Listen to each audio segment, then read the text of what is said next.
Remember when Chucky dropped a pipe bomb on Rick Steiner? Remember when we witnessed a live murder at WrestleMania 15?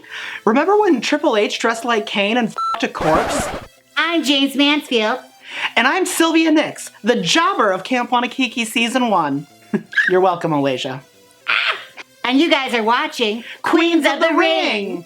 Jaymes, it's October, which means Halloween is right around the corner. That's right, and we decided, the two of us, we're gonna bring you some of the weirdest gimmicks ever to come out of the world of wrestling. So at the top of our heads, we narrowed the list down to 5 of the weirdest horror gimmicks. We come to you today fully gimmicked in my best Sherry Martel. And Luna Vachon, or Sable. It varies. Yeah. We are bringing you costumes. We are bringing you copyright infringement. And we're bringing you possible odd body growths. Now we all remember Gold Dust.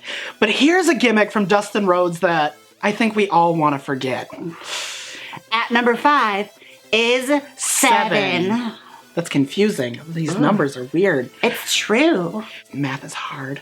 Okay, so Sylvia, you watched WCW, right? I did. How did 7 come about? I just remember I was like 4 or 5 years old, and for weeks we saw this promo of this man who was wearing like a white mask and what looked to be fetish gear. I didn't know it was fetish gear at the time. I wasn't experienced in that until about 15 years later.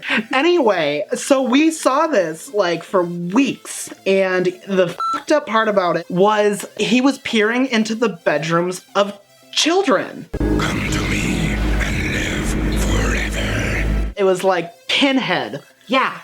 Fapping to kids. I don't think he was 7 for very long, was he? No, so he like went into WCW and he had this big long entrance on an episode of Monday Nitro. It was like kind of almost as drawn out as The Undertaker's is now. He came into the ring and he, if I'm remembering correctly, he just took off all of his gear and cut a promo as Dustin Runnels, which kind of vaguely seemed like he was making fun of his Goldust gimmick. Which, you don't do that, Dustin. Nobody knows who you are except for Goldust. Well, that's the sad thing about Dustin Rhodes is like nobody really wanted to know who he was. Yeah, one of the most underrated in-ring talents. Honestly, yeah, he's really, really talented, but he had that legacy behind him that really hurt him. Yeah, it's hard being the son of Dusty Rhodes. And just like that, the 7 gimmick was out of sight and out of mind. Except I still think of it in my nightmares. It still haunts us to this day. And true fact, if you bring up 7 on Twitter, Goldust will block you. That's true. He will. Number 4, we have one of our favorite vampire gimmicks, and it's not Gangrel, because Gangrel was actually awesome. Yes, this number 4 truly does suck. It's Kevin Thorn and Arielle. So back in about 2006, WWE decided to launch ECW again. Yes, the second wave of ECW. And this time, the network they put it on was, of all places, Sci-Fi. And so I think it's some kind of weird cross-promotional thing. They had to, like, come up with weird science fiction and horror gimmicks. That was, like, the thing, yeah. Like, the Sci-Fi network told them, like, in order to have it there, they had to gimmick up the thing. So we had, like, the zombie. And wasn't there a mummy, too?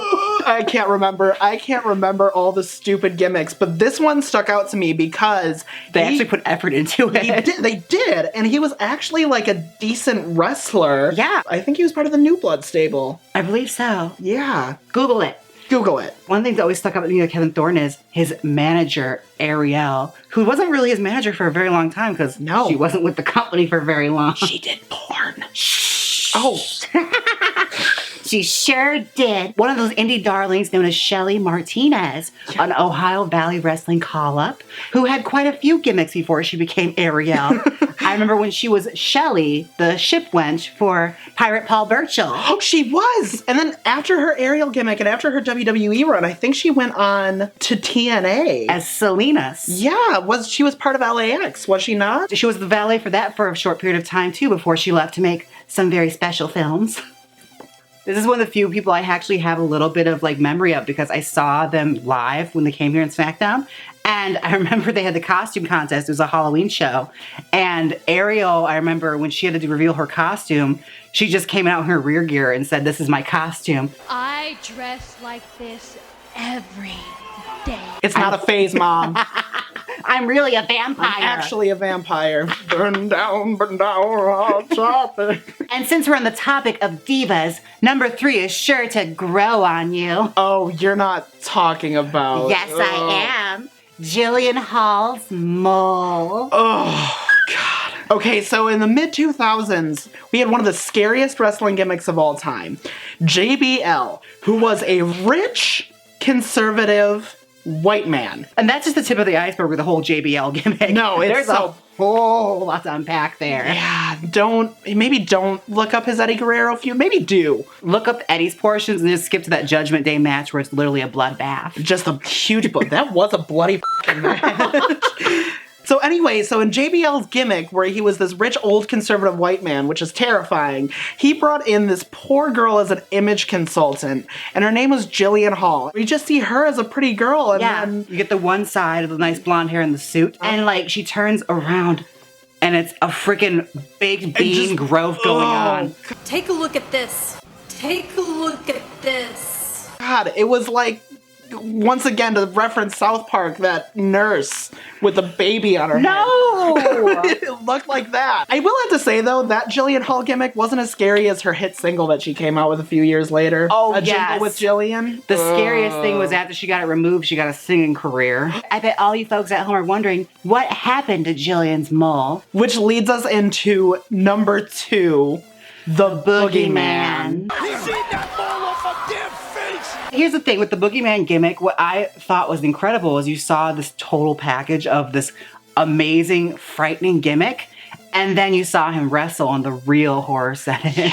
He sucked. He was so bad in the ring. It was so bad. But I could watch him eat worms all day. It was all gimmick and nothing else. It was so bad, but like he had crawled on all fours, kind of like that bitch from The Exorcist, and he came out to smoke, and the ring music was awesome, and the worm eating, and then...